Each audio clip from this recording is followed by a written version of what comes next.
Hi friends, ND Vegan. I make a breakfast with fruit and nuts and seeds. That's basically all there is for breakfast. And main grains, you could also often do cereals like buckwheaties or others. Oats can also be nice, many powerful grains. And these are amongst our most important food. And the seeds and the nuts, they have protein and fat. And the fruit have carbohydrates. And these are the three macronutrients all our foods consist of. And there's an endless variety of nuts and seeds and fruit to combine. So I have always great fun to find new combinations. For that, to be able to have the most variety in my diet, the most fun, I have a method. Take 3 it's called. Sometimes people ask why that is necessary, and of course counting ingredients, the numbers, number 3 ingredients, 5 ingredients, 7 ingredients. So why are you doing that? The thing is, it is easier actually to have a little guideline when I make a new recipe, to have the numbers of ingredients as a given, so I don't need to think about it. Should I have 1 ingredient, for example, so I need 2 more to make a recipe. That's all. And I find 3 ingredients at the first step already. And then I check if these ingredients are fitting together, how many I take, and so. And if it doesn't fit, I take 2 more, because that's the method. It allows only certain numbers. Take 3, so that each of the ingredients again can have 3, and so forth. So that is the trick. So that it's easier to actually, you make a mental discipline, intellectual discipline. You have to count ingredients, something that is not very intuitive. But actually that means that I can really make a new recipe every single day. It's been around for 10 years or so. I have 3,700 or so recipes right now. I find them all great. Oftentimes I do not publish a recipe because it is not good enough for sharing it. But the recipes I share, I would say, mostly they are great. So it works, the method works. It's a little bit not intuitive to understand why counting ingredients. You think about it, you will find out that's the usual way everybody proceeds. An artist, for example, wants to be creative. They have a procedure, they have a habit of doing it every day. They put the things they need ready in a room where they can begin working at any time. And this is a similar way to do it, a systematic approach. Yeah. So today I have a fruit salad. That's I began with a combination of grapes and pears. That's a very nice combination. I did that many times. Grapes and pears. You have beautiful grapes. I found them, and these 2 pears. 2 pears and a similar amount of grapes and pears. That's what I began with. So I begin with 2 ingredients like this.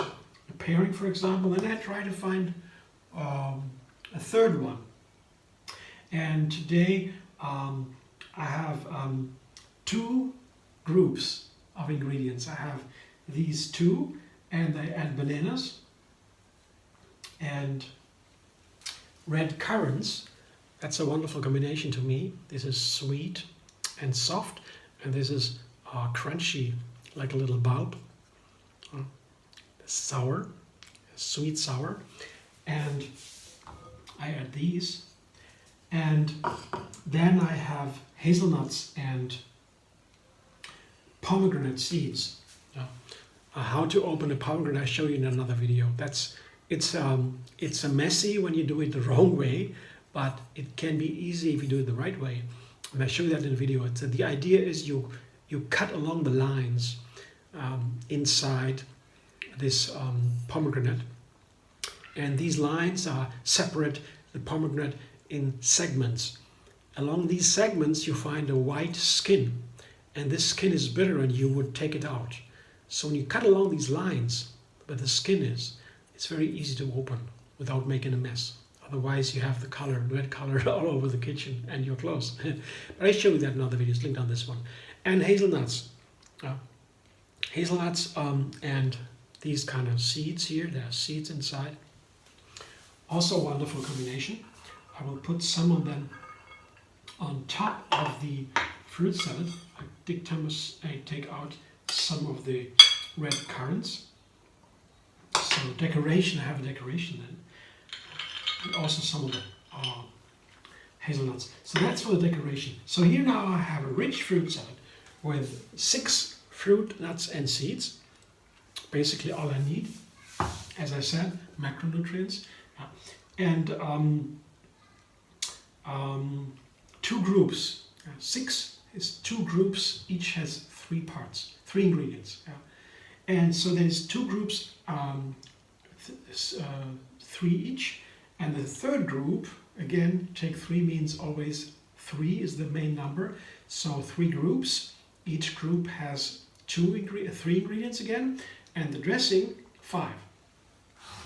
That's cashews, lemon zest, dates, and banana.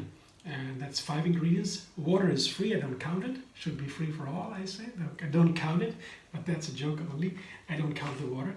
And this Lemony Cashew Cream, there's a second video under this video, how to make Lemony Cashew Cream. That is the third part here in this. The other parts have 3 ingredients, this part has 5. So you have 3 parts with a total of 11 ingredients, yeah. So these are the numbers that are possible. 3 is the easiest, the smallest number. Next is 5, then 7, 9, 11. You can always add 2. Yeah, because remember, 3 ingredients is the minimum. The easiest recipe has 3 ingredients. One of these can also have 3. That would be 5, the next one, and then so forth, 7, 9, and then, so forth, 11. This has 11. It's a pretty complex recipe. That means when you have complex, many different ingredients, you have an amazing creation already of flavors and textures and nutrients and colors.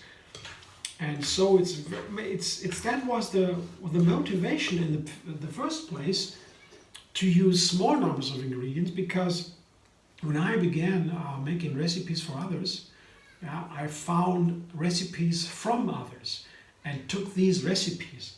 I took them and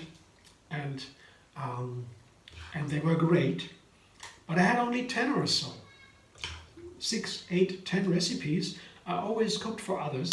And they were great, but I had no idea how these recipes had been created, who had invented them. I had them from my mother or from others. My mother had it from maybe a magazine for cooking recipes, and so she came up with it one day, and so we all could enjoy, and so I learned it too. You get a recipe somehow, or online you find a recipe that is amazing, and you use it, and these kind of things all the time. But I didn't have that many recipes, because I never thought about creating my own. I thought, recipe is a magical thing. You can never invent it yourself. I never thought about that. So now the decoration. But I had a problem with finding new recipes. When I began looking online and so, I was always confused about, is that recipe really trustworthy? Is it good? You try a recipe, oftentimes it wasn't good, so I don't know, and these kind of things. And until I began to make recipes on my own with a small number of ingredients. That was really a game changer.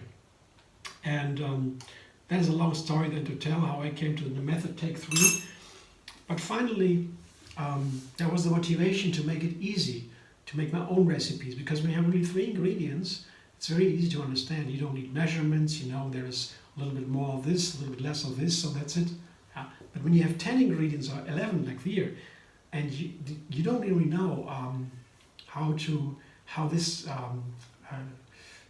works, if something goes wrong, you don't know how to fix it so easily with 10 ingredients, So beginning with a small number is the clue, is the idea, and then you always know quickly what to change if it doesn't work.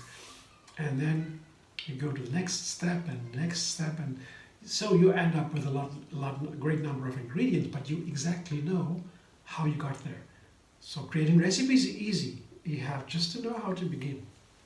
And that's my breakfast today. It's a fruit salad, relatively simple, but still right complex already with these 11 ingredients. But you know, 2 groups of 3 each and 1 of 5. It's, you know, you get an idea how that works. You know, this dressing, for example, can be used for many different fruit salads, and you know, oh, it's rather for this fruit salad and not for this. Sometimes it doesn't work, and you get an idea how they fit together, these ingredients and these recipes and so on. Just want to share today a little bit of my method. To me, it's really a game changer, but it took some years to get to this method, and now I try to find out more about this method. I write a book about it, you know. I try to explain to myself, how can I explain to others, like to you, for example. And so I learn a lot about it every single day, so that's the most amazing thing. But the idea overall, above all the other things, is mostly eating plant-based, healthy, whole food plant-based diet. That's the healthy diet.